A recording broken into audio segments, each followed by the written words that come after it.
All right, Trey, how's spring ball been, man? Spring ball has been amazing. I actually got the privilege to get a lot of reps that I actually needed.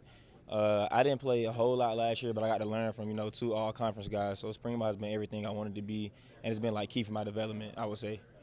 How much better do you feel you are from last year when you were watching a bit more, as you mentioned? I feel like this year, right now, I'm on a starter-type level. Obviously, this offseason, I want to fine-tune some things, get more technical with certain things, get a better understanding of certain situations of football. But I would say I'm doing pretty good right now. I like where I'm at.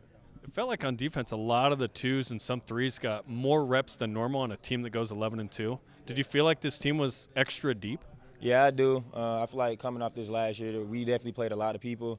And, it was something special from this program because, I was one of those guys who played in every game except one. And the one game I didn't play was because, I had sit out with an injury. So I would say this team definitely was deep. And, having that depth will pay off, with years like this when we have to, step in and replace a lot of people we lose into the draft. Which is a good problem, right? Yes, sir. It's always a good problem, to have, a lot of your brothers going to get drafted and, continue their football dreams. What did you learn from Jakob Robinson and Marque Collins in terms of what you can be here at BYU and then what you can do at the next level? Because it feels like those guys are next-level guys. I learned something different from both of them.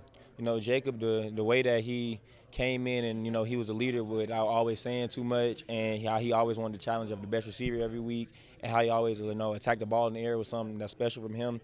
And then Marque, the intent of every practice, every rep, every time we run into the ball, everything with Marque was always about, the small little details that you might miss on film. Marque would ask the questions to, get the quarterback to throw certain routes, or how do we get this to happen. And, he was my roommate on the road and, in his home hotel. So me and him talked before every single game. So Marque really taught me a lot. And as far as, the NFL, it really showed me, that, size don't matter too much. They're not the biggest guys, but, they ball players and they playmakers. So they definitely, give you some extra confidence if you're not the biggest guy. You bring a certain flavor and personality to the position, which is fun. You like to talk, which is awesome. Jakob is the quiet guy. How did what does that add or to a game, and what do you bring to the table? Because certainly Jakob can be a quiet guy, be effective, and you can be you and be effective too. I would say that talking that I do, just bring that extra little swag to the room. A lot of people lack identity.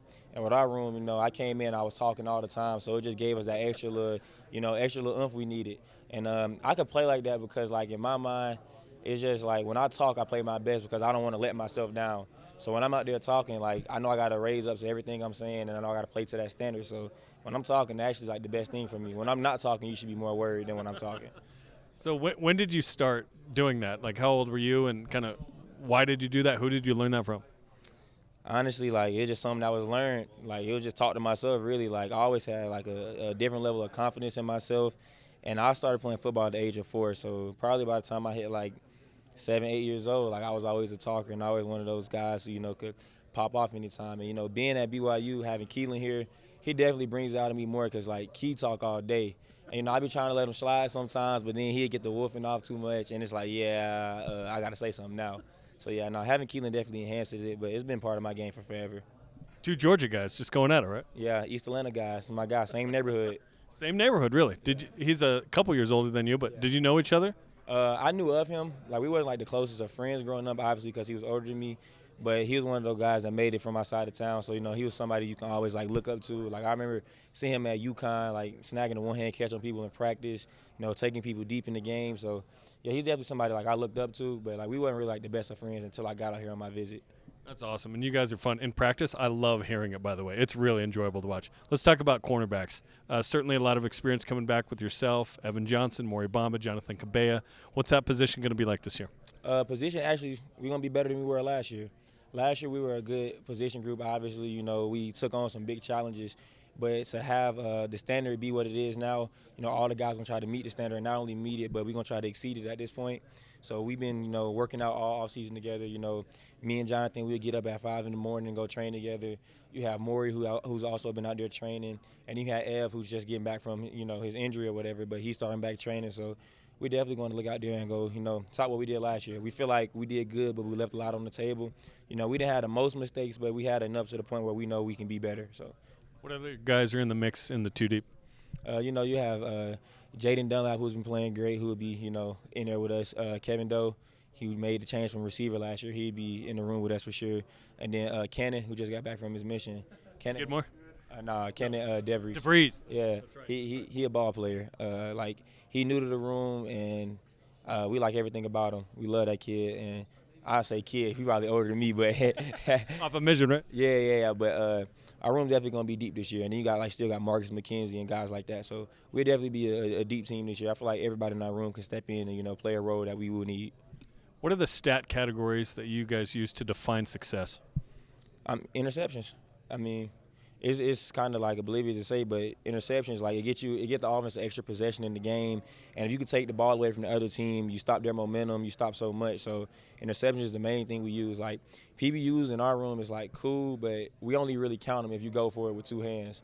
Like we feel like anytime the ball in the air, we gotta attack it with two hands and try to get the pick, because if it's close enough in your vicinity, you might as well try to go snag it out the air. So those are the main two things for sure, and then everything else we look at is really like technique-wise.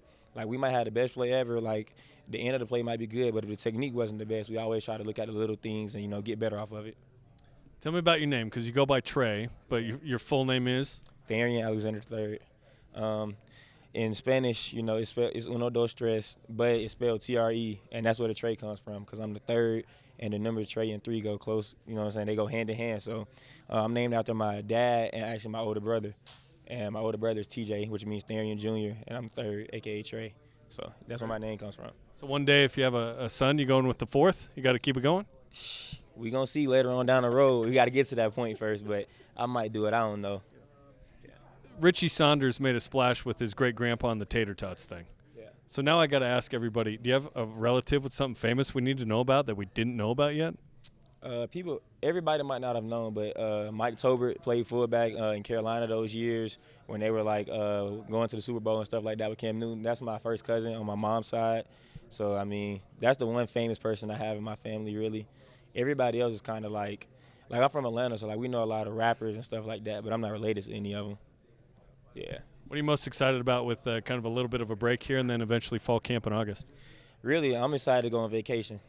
I ain't gonna lie. We've been at it about a year straight, just about with no real breaks. So I'm ready to go on vacation and kick back a little bit. But with fall camp coming up, I'm ready to go into my second year here and go get a starting spot. That's one of the things that I'm really looking forward to, and I'm really just looking forward to helping the team any way I can. Last year, I played a lot on special teams, doing my role. And this year, I know I have to step up some more because we had some guys leave. So I'm really looking forward to stepping in and doing my job again. Last year, the chip on the shoulder was 4.5 wins. No one thinks we can do anything, and then you guys go off at 11-2. What's the chip this year? Chip this year is we getting left out of the playoffs. I mean, I'm gonna say the quiet part out loud. I mean, we played SMU. They got in with an 11-2 record. We beat SMU at SMU, and we got left out. It wasn't even discussions to get the last spot. So definitely getting left out of the playoffs. It's something that's gonna eat you alive for forever, and that's the chip on the shoulder. Even the guys that wasn't here last year, I think they understand the frustration behind it. Yeah, we could have won 2 games, but I feel like the disrespect was real loud last offseason. So this offseason, that's our goal. We left too much on the plate. It's time to finish the whole meal this year and go get it all. How can people follow you and follow what you're doing? Actually, you can go Instagram, Twitter, or TikTok. It's Therian. It's with 3 N's, THERRIANNN. And yeah, that's all my social media handles. Okay, thanks for the time and enjoy the vacation, man. Sir, thank you. I appreciate it.